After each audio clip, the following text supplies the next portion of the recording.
മേട്ടി പോലെയാണ് ഇപ്പോഴത്തെ വയനാട് എന്നാണ് വയനാട്ടിലെ എൻഡിഎ സ്ഥാനാർത്ഥി കെ സുരേന്ദ്രൻ ഇതിനോട് പ്രതികരിച്ചത്. രാഹുൽ ഗാന്ധിയുടെ റോഡ് ഷോയിൽ മുസ്ലിം ലീഗിന്റെ അടക്കം കൊടികൾ ഉപയോഗിക്കാതിരുന്നത് രാഷ്ട്രീയ പാപ്പരത്തമാണെന്ന് അദ്ദേഹം പറഞ്ഞു. പോപ്പുലർ ഫ്രണ്ട് അടക്കമുള്ള ഇന്ത്യ വിരുദ്ധ ശക്തികളുമായാണ് കോൺഗ്രസിന്റെ കൂട്ടുകെട്ട്.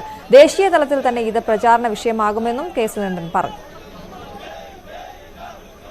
ബിജെപി സംസ്ഥാന അധ്യക്ഷനും വയനാട്ടിലെ എൻഡിഎ സ്ഥാനാർത്ഥിയുമായ കെ സുരേന്ദ്രൻ ഇന്ന് പത്രിക സമർപ്പിക്കാൻ പോവുകയാണ്. അദ്ദേഹം നമ്മോടൊപ്പം ചേരുന്നു.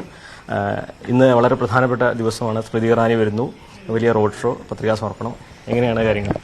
നല്ല ആത്മവിശ്വാസത്തോടു കൂടിയാണ് ഞങ്ങൾ പ്രവർത്തിക്കുന്നത്. കാരണം വയനാടിന് ഒരു സ്ഥിരം MP വേണമെന്നുള്ള വോട്ടർമാരുടെ വലിയ അഭിലാഷം എവിടെ ചെന്നാലും ജനങ്ങൾ പറയുന്നതും ആഗ്രഹിക്കുന്നതും ഇത് തന്നെയാണ്. ഇന്നലെ നമ്മൾ സിറ്റിംഗ് MP ആയിട്ടുള്ള രാഹുൽ ഗാന്ധിയുടെ നാമനിർദ്ദേശ പത്രിക സമർപ്പണത്തിന്റെ ചിത്രങ്ങളും ദൃശ്യങ്ങളും കണ്ടു.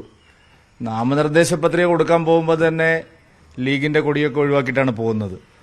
തെരഞ്ഞെടുപ്പ് കഴിയുമ്പോഴേക്കും എന്താണ് സംഭവിക്കാൻ പോകുന്നത് എന്നുള്ള കാരണം രാഹുൽ ഗാന്ധിക്ക് ഇന്ത്യയിലെ മറ്റ് വോട്ടർമാരോട് ഞാൻ മുസ്ലിം ലീഗിനോടൊപ്പമാണ് മത്സരിക്കുന്നത്, ഞാൻ ജമാഅത്തെ ഇസ്ലാമിയോടൊപ്പമാണ് മത്സരിക്കുന്നത്, ഞാൻ പോപ്പുലർ ഫ്രണ്ടിനോടൊപ്പമാണ് മത്സരിക്കുന്നത് എന്ന് വ്യക്തമാക്കാൻ മടിയുണ്ട് എന്നുള്ളതാണ് അത് കാണിക്കുന്നത്. രാഷ്ട്രീയ പരാജയമാണ് UDFന്റെ. കേരളത്തിലെ കോൺഗ്രസ് പാർട്ടിയേക്കാൾ കൂടുതൽ അംഗസംഖ്യയുള്ള ജനപിന്തുണയുള്ള മുസ്ലിം ലീഗിന്റെ കൊടി ഉപയോഗിക്കുന്നതിൽ പോലും അദ്ദേഹത്തിന് ഇന്ത്യ ആകെയുള്ള വോട്ടർമാരെ അത് കാണിക്കാൻ അദ്ദേഹത്തിന് സാധിക്കുന്നില്ല എന്ന് പറയുന്നത് ഒരു വലിയ പാപ്പരത്തമാണ്.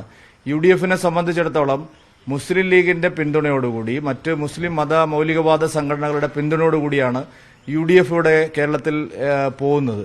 UDFന് ഇപ്പോൾ പുതിയ കൂട്ടാളികളും വന്നിരിക്കുകയാണ്. PFI പോലുള്ള മതഭീകരവാദ സംഘടനകളും വന്നിരിക്കുകയാണ്. ഇതൊക്കെ വയനാട്ടിലെ വോട്ടർമാർ ശരിയായി വിലയിരുത്തും, കേരളത്തിലെ വോട്ടർമാർ ശരിയായി വിലയിരുത്തും എന്നുള്ള കാര്യത്തിൽ സംശയമില്ല. വോട്ടിനു വേണ്ടി ഏത് രാജ്യദ്രോഹ ശക്തികളുമായിട്ടും കൂട്ടുചേരുക, ഇന്ത്യ വിഭജനത്തിന് തന്നെ കാരണക്കാരായിട്ടുള്ള പാർട്ടികളുമായിട്ട് യോജിക്കുക, വീണ്ടും ഇന്ത്യയെ വിഭജിക്കണമെന്ന് ആഗ്രഹിക്കുന്ന PFI പോലുള്ള മതഭീകരവാദ സംഘടനകളുടെ പിന്തുണ തേടുക, ഇതെല്ലാം കോൺഗ്രസിന്റെ വലിയ ആശയപാപ്പരത്വമാണ്.